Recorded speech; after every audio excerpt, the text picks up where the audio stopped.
gun control and the U.S. Supreme Court, energy issues in Pennsylvania, the national debt now 100% of GDP, and investigating Illinois schools. This is the Center Square Daily, Monday, May 4th, 2026. I'm your host, Greg Bishop. The U.S. Supreme Court denied hearing a case that alleges an Indiana gun shop fueled gun violence in Chicago.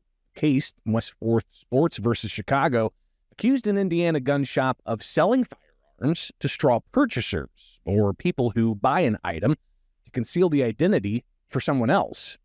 The Center Square Apprentice reporter Andrew Rice reports lawyers for the city said West 4th Sports did not conduct proper background checks on firearms buyers. Now, what Chicago is alleging in this case that the U.S. Supreme Court denied to hear is that West 4th Sports sold more than 300 guns between 2014 and 2021 to straw buyers. They allege those guns were used in homicides, shootings, and assaults. Now, the lawsuit, which began back in 2021, led to the eventual closure of West 4th Sports in 2023. Lawyers for West 4th Sports argued in court that Chicago cannot seek to litigate against an entity that is outside of Illinois.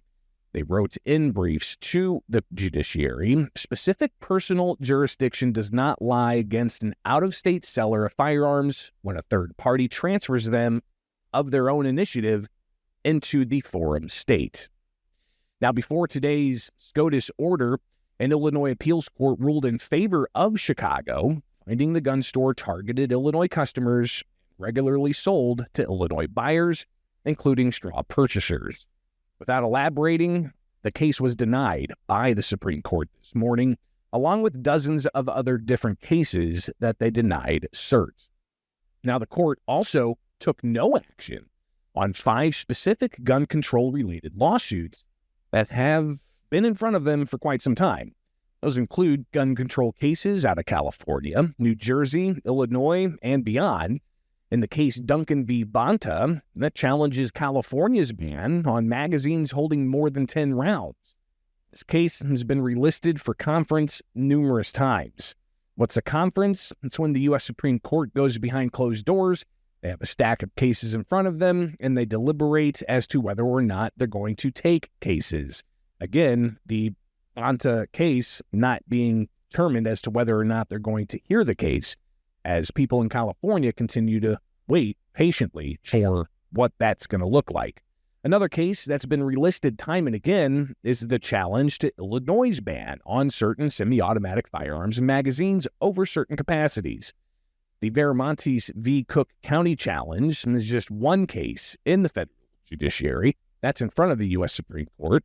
It just so happens to be right in front, but again, not having moved for months. The case Barnett v. Raoul, that remains in the 7th Circuit U.S. Court of Appeals, where the ruling is anticipated after oral arguments happened last fall. Yet other cases touch on the other gun control challenges, including what carry and possession rights are allowed for those who are adults 18 to 20 years old. But there's a lot of talk in the Second Amendment community today about yet another case to watch. That's a case brought in New York challenging that state's ban on body armor. Attorneys for gun control advocacy groups filed a brief in support of the ban, saying body armor is not commonly used by civilians for, quote, lawful self-defense purposes, and also that body armor is, quote, unusually dangerous, and that it, quote, amplifies violence. Critics of such a take point to other comments from gun control advocates. Rob Romano, who regularly comments and tracks Second Amendment issues, posted on X, anti-gun groups. America is plagued with a gun violence epidemic that's only getting worse, and also, it should be illegal to buy body armor. Now, this case in New York, it's in the federal district courts, and it can take a long time to get sorted out all the way up to the U.S. Supreme Court. And while taxpayers fund the federal judiciary and the U.S. Supreme Court, they also fund the states that are defending gun laws that many gun owners oppose. And if plaintiffs win their cases, taxpayers will likely have to pay for any settlements and attorney's fees. There's also the time tax, waiting for such cases to fully play out in the judiciary. In the case Barnett v. Raoul out of Illinois, that's challenging a law that was enacted over 3 years ago, and the outcome in the appeals court as to whether or not a state can ban certain types of firearms that plaintiffs say are commonly owned and possessed. Still don't know what the outcome is in the appeals court, let alone when that Illinois case is going to get in front of the U.S. Supreme Court. Consumers aren't just noticing the increase in price at the pump. They also are seeing an increase and having to budget for energy costs at home. Heading into the summer, is it climate change that's causing rates to increase? Now, the core is it maybe some state policies enacted at the state level? Well, joining us to discuss how this is playing out in Pennsylvania is the Center Square Regional Editor, Christen Smith. Christen, thanks for taking time with us. Your latest story delves into a report that highlights carbon taxes costing Pennsylvania $5 billion. What's going on here? So carbon taxes are a thorn in the side of Pennsylvania for the last 6 years. And we actually officially put them to bed through the Regional Greenhouse Gas Initiative back in November. Someone might be thinking, if we didn't enact them, how did we lose $5 billion? Well, that loss came through 6 years of uncertainty. There's a new report out from the Commonwealth Foundation that says our quote unquote flirting with that program since former Governor Tom Wolf tried to put us in there 6 years ago, that cost us $5 billion in investment.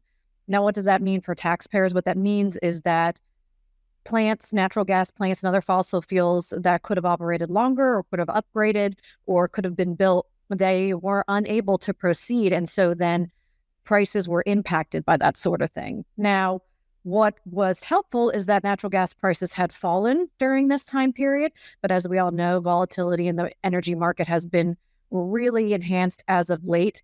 And so that combination of less development and unstable prices, even boosted by the fact that Pennsylvania is really the anchor for the regional power grid. Our fossil fuel reserves really help keep those prices stable. And so once we let go of that, to that certainty to an extent, let's say, the other states around us that are really focused on boosting renewable energy resources, us as that strong backbone becomes flimsier for them. And then that results in price instability all over the grid. Talk a little bit about the Regional Greenhouse Gas Initiative, what exactly it does, how it operates, where's the money being exchanged, and for what? So this has been an agreement between a number of states, 12-ish states right now, 11 or 12, and that's across Mid-Atlantic and New England. And their whole goal is to reduce carbon emissions down to zero, essentially, by 2040. And the way that they're going to do that is they're all going to make their power generators in their states auction or bid on credits so that it would cover the pollution that they create year in and year out. And the idea is there's fewer and fewer credits every single year. So essentially, generators are either forced offline or forced into improving their system or their plants so that they're not as emissions intensive as they've been in the past.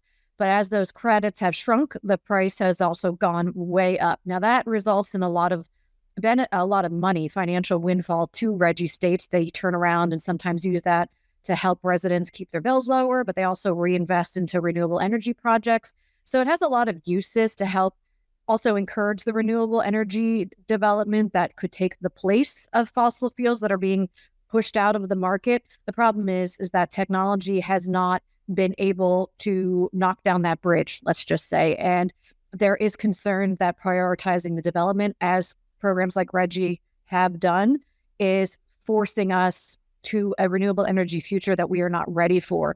And that is falling back on taxpayers to cover through their bills.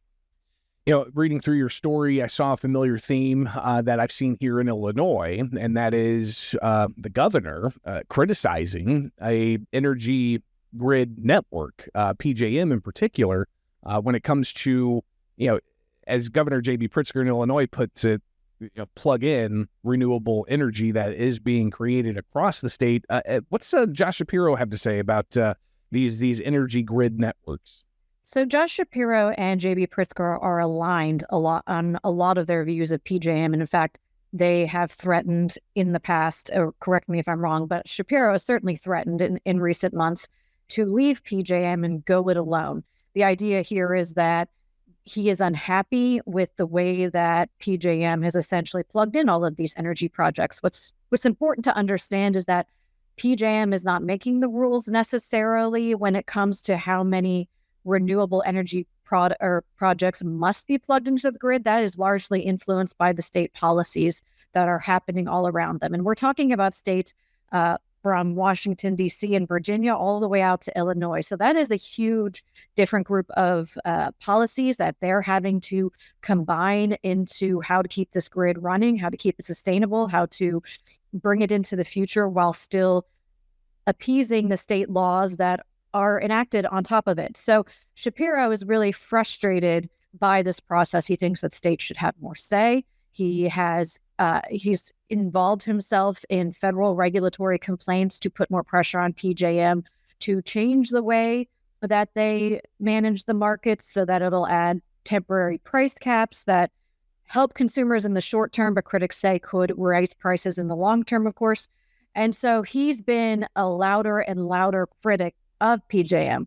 What makes his criticism more significant, I hesitate to say, but quite significant, is the fact that it's Pennsylvania. And if Pennsylvania were to leave and go it alone, it would be an unprecedented decision. It's unclear how that would impact the rest of the grid, how that would impact pricing. And to be clear, Josh Shapiro has never been straightforward, at least with the center square, on how that would work as far as our pricing and as far as the impact downstream on ratepayers.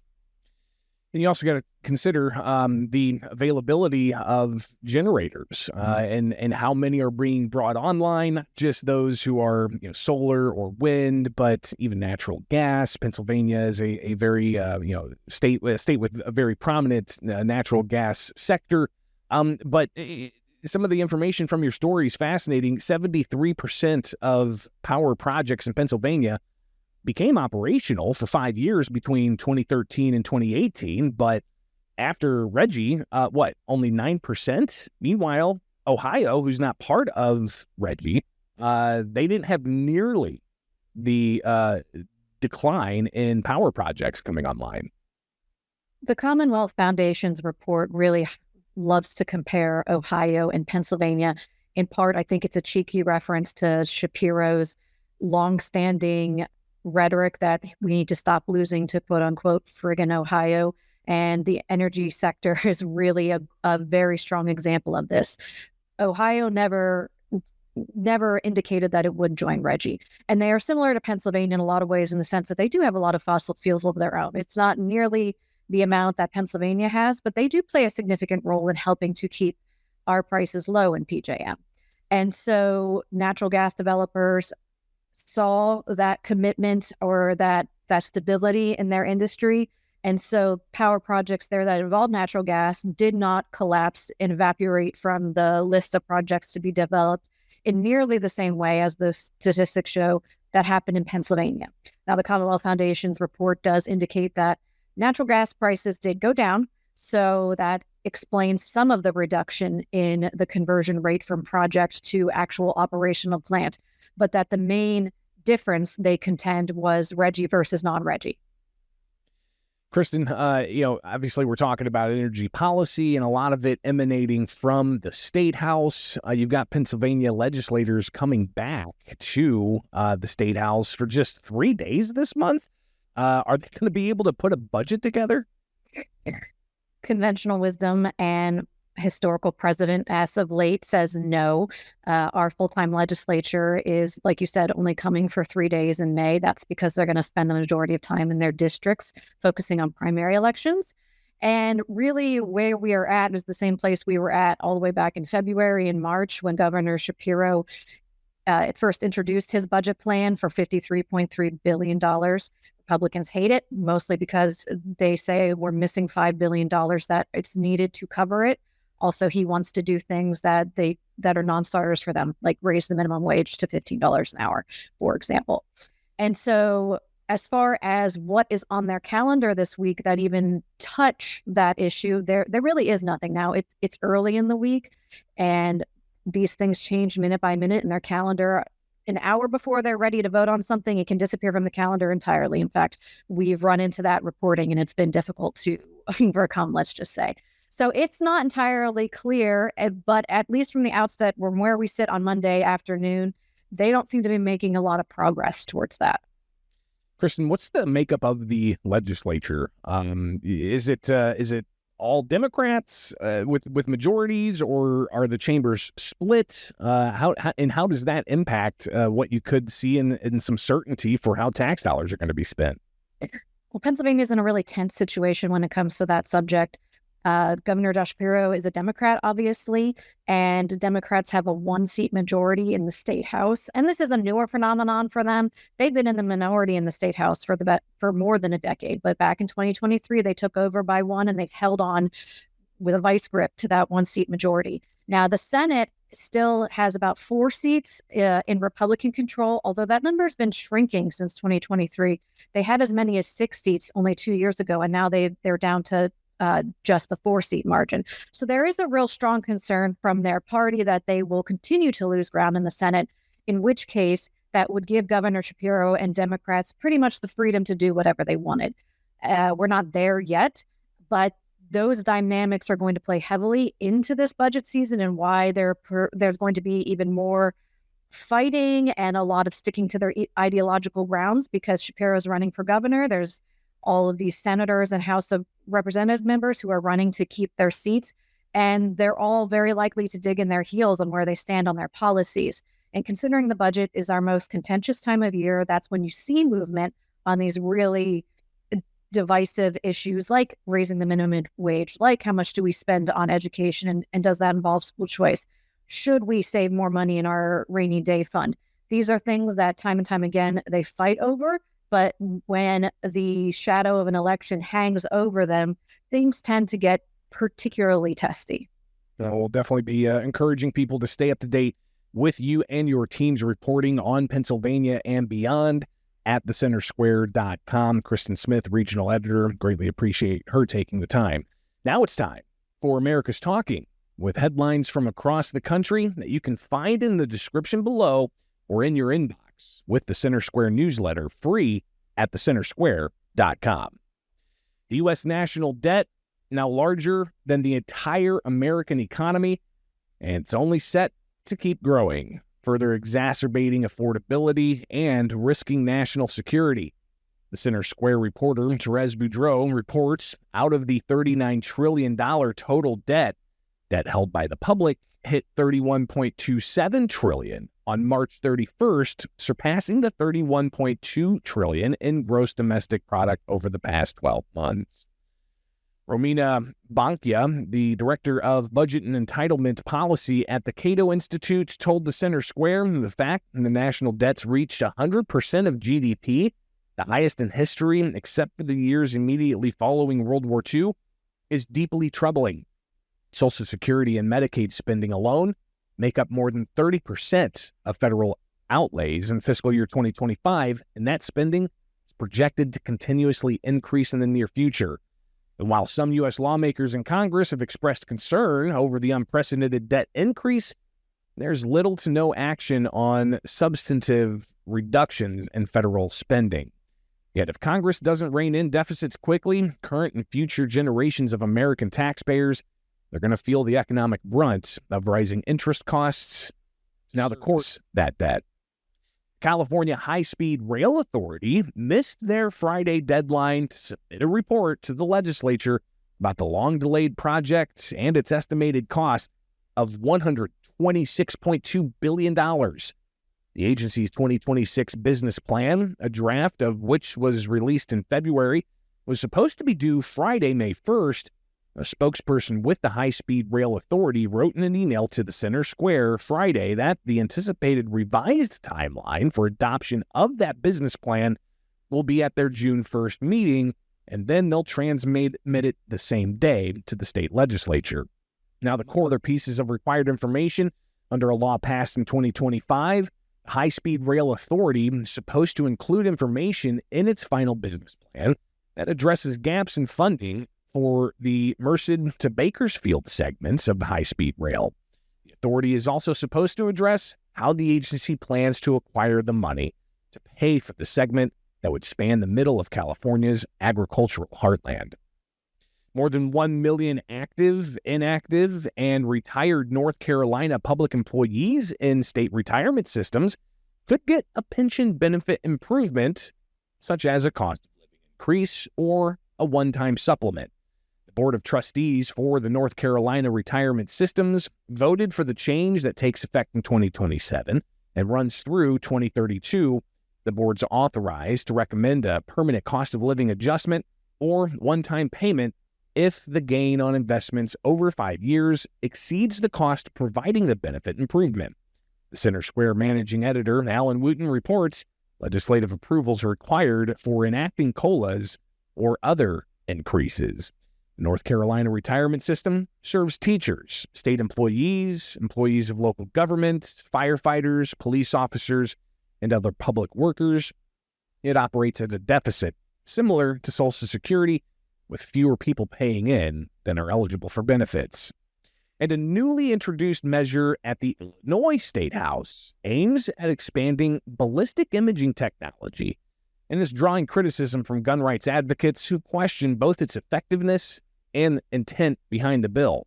House Bill 5750 from Democratic State Representative Rita Mayfield, it would create a grant program to expand ballistic detection and imaging systems through a partnership between Illinois State Police and the Illinois Association of Chiefs of Police. Supporters say, and it could help link shell casings to firearms. The Gun Save Life Executive Director John Bach argues the proposal is driven more by financial motives than public safety. Bach telling the Center Square similar proposals have been introduced repeatedly over the past decade and a half, tied to patented ammunition marking technology that would imprint serial numbers onto bullets and casings. Gun owners continue to watch the Illinois legislature closely for this and other gun control measures in the final weeks of session. And that's just some of what America is talking about.